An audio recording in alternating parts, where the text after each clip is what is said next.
प्रिय मित्रों, दर्शकों तथा मेरी पुस्तकों के पाठकों, मैं अरस्तु के संपत्ति विषयक विचार को आपके सामने प्रस्तुत करने जा रहा हूं।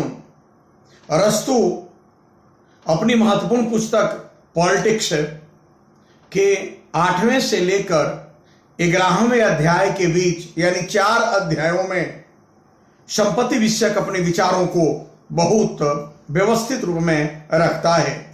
अपने गुरु प्लेटो के संपत्ति संबंधी विचार की आलोचना करता है और कहता है कि संपत्ति बुराई नहीं बल्कि संपत्ति व्यक्ति की सक्रियता का कारण है, आधार है। इसलिए निजी संपत्ति व्यक्तिगत संपत्ति के अस्तित्व का अरस्तु समर्थन करता है और कहता है कि व्यक्ति में संपत्ति के प्रति आकर्षण और लालसा होती है और समाज और व्यवस्था के संचालन संपत्ति के आधार पर ही होता है। इसलिए संपत्ति को बुराई मानना कदापि सही नहीं है। संपत्ति तो अनिवार्य है और समाज और व्यवस्था का आधार है। इसलिए निजी संपत्ति के अस्तित्व का अरस्तु समर्थन करता है। चलिए मित्रों, हम लोग अरस्तु ने जो संपत्ति की परिभाषा दी है, उसका प्रकार बताया है, उसके उपार्जन के 2 साधनों की चर्चा किया है और स्वामित्व का विचार दिया है। इन बातों को एक एक करके देखते हैं।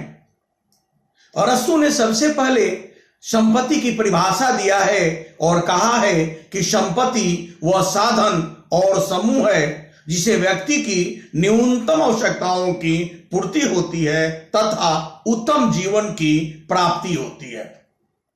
संपत्ति को जब वह साधन कहता है तो वहां संपत्ति का मतलब जमीन है, मकान है, अनाज है इत्यादि। जब वह कहता है कि संपत्ति समूह है तो वहां संपत्ति का आशय दास और दासियों से है। स्पष्ट है कि अरस्तु के अनुसार संपत्ति वह साधन है तथा समूह है जो व्यक्ति की न्यूनतम आवश्यकताओं की पूर्ति से संबंधित है तथा अंततः व्यक्ति को उत्तम जीवन प्रदान करता है। संपत्ति के संबंध में अरस्तु की जो परिभाषा है उसे संपत्ति के 2 प्रकार सामने आते हैं और स्वयं अरस्तु ने भी संपत्ति के 2 प्रकार बताया है, सजीव संपत्ति तथा निर्जीव संपत्ति। दास दासी को संपत्ति का उपकरण मानता है और इनको सजीव संपत्ति की संज्ञा अरस्तु ने दिया है। वहीं जो भूभाग है, जो मकान है, यह इन सब चीजों को अरस्तु ने निर्जीव संपत्ति की संज्ञा दी है। स्पष्ट है कि अरस्तु के द्वारा संपत्ति के 2 प्रकार बताए गए हैं। अरस्तु संपत्ति उपार्जन के 2 साधनों की चर्चा करता है, संपत्ति उपार्जन का प्राकृतिक साधन तथा अप्राकृतिक साधन। वैसे उपार्जन जिसमें प्रकृति का सहारा हो, सहयोग हो, जैसे कृषि तथा पशुपालन, इनको वह संपत्ति उपार्जन का प्राकृतिक साधन बताता है। और वैसा उपार्जन जिसमें प्रकृति का सहयोग नहीं हो, जैसे बैंकिंग, सूदखोरी, उसकी अरस्तु आलोचना भी करता है और संपत्ति उपार्जन का अप्राकृतिक साधन बताता है।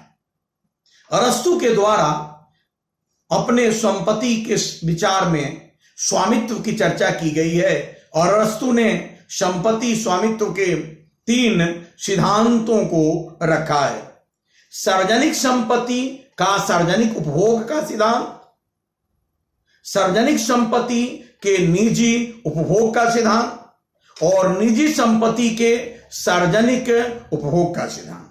सबसे पहले वह कहता है कि स्वामित्व का प्रथम सिद्धांत है कि सबकी संपत्ति हो और सबके द्वारा उपभोग किया जाए।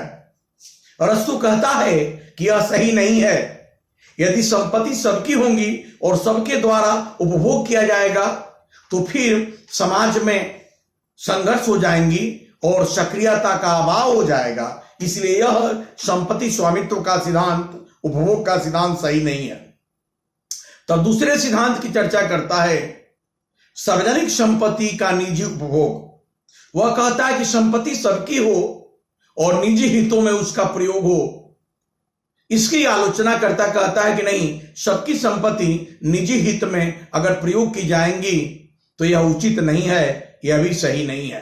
तो और संपत्ति स्वामित्व के वह तीसरे सिद्धांत की बात करता है, यहां निजी संपत्ति का सार्वजनिक उपभोग, यानी संपत्ति निजी हो और सार्वजनिक हित में प्रयोग किया जाए। और इसी तीसरे सिद्धांत का अरस्तु समर्थन करता है। वह कहता है कि स्वामी वर्ग के पास जो संपत्ति होती है वह निजी संपत्ति है और उस संपत्ति का प्रयोग स्वामी दास दासियों को अपने पास रखता है, उसमें भी हो जाता है और स्वयं उसके प्रयोग के आधार पर दास दासियों से अपने घरेलू कार्यों का निष्पादन कराता है। इसलिए उसे भी फायदा आ जाती है। जब ऐसी संपत्ति जो कि दास दासियों की न्यूनतम आवश्यकताओं से संबंधित होती है तथा उनकी आवश्यकताओं पर जो खर्च होती है उस रूप में दास दासियां स्वामी के घरेलू कार्यों का निष्पादन करते हैं, वह संपत्ति के रूप में यह जो स्वामित्व का सिद्धांत है कि निजी संपत्ति सार्वजनिक उपभोग, यही है और इसी का अरस्तु ने समर्थन किया है। स्पष्ट है कि अरस्तु के द्वारा संपत्ति को साधन और समूह दोनों रूपों में लिया गया है। अरस्तु ने निजी संपत्ति का समर्थन किया है।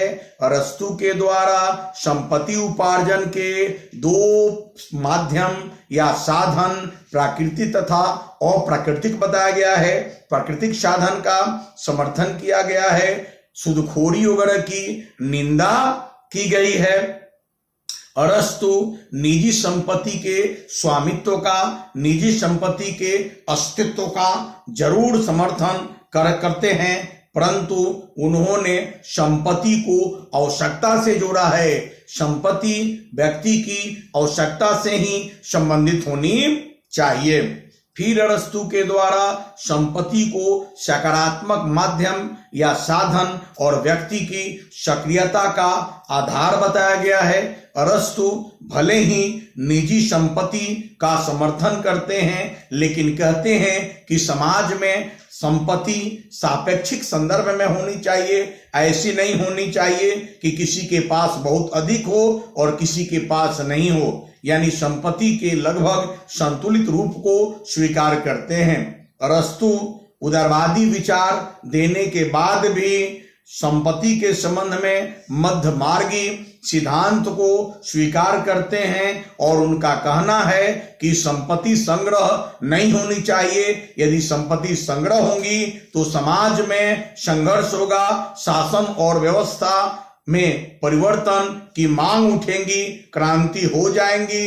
इसलिए संपत्ति कहीं भी अतिरिक्त रूप में संग्रह नहीं होनी चाहिए। यही अरस्तु के संपत्ति संबंधी विचार है। मित्रों, मैंने बताया जहां तक आलोचना की सवाल है तो एक नहीं अनेक संदर्भ में आलोचना की जा सकती है। मार्क्सवादी विचार से प्रभावित होकर हम लोग कहेंगे कि संपत्ति का समर्थन करना उदारवादी पूंजीवादी दृष्टिकोण है। स्पष्ट है कि अरस्तु की संपत्ति संबंधी धारणा उदारवादी और पूंजीवादी है। इस संदर्भ में आलोचनीय है। अरस्तु ने संपत्ति के अंतर्गत दास दासियों को रखा है और उनको सजीव संपत्ति की बात की गई है, किया है। यह भी आलोचनीय है, अप्रजातांत्रिक है, अमानवीय है। यदि दास दासियां संपत्ति होंगी तो उनका अंतरण हो सकता है, ट्रांसफर हो सकता है, क्रय विक्रय हो सकता है। यह मनोवैज्ञानिक दृष्टिकोण से, लोकतांत्रिक दृष्टिकोण से, मानवीय दृष्टिकोण से, नैतिक दृष्टिकोण से किसी भी संदर्भ में यह सही नहीं है, आलोचनीय है। अरस्तु का यह कहना कि संपत्ति कुछ लोगों के न्यूनतम जीवन की आवश्यकताओं की पूर्ति से संबंधित है और स्वामी वर्ग के उत्तम जीवन के विकास से संबंधित है, यह विभेदपूर्ण लगता है, अभिजात दृष्टिकोण लगता है। इसलिए भी यह आलोचनीय है।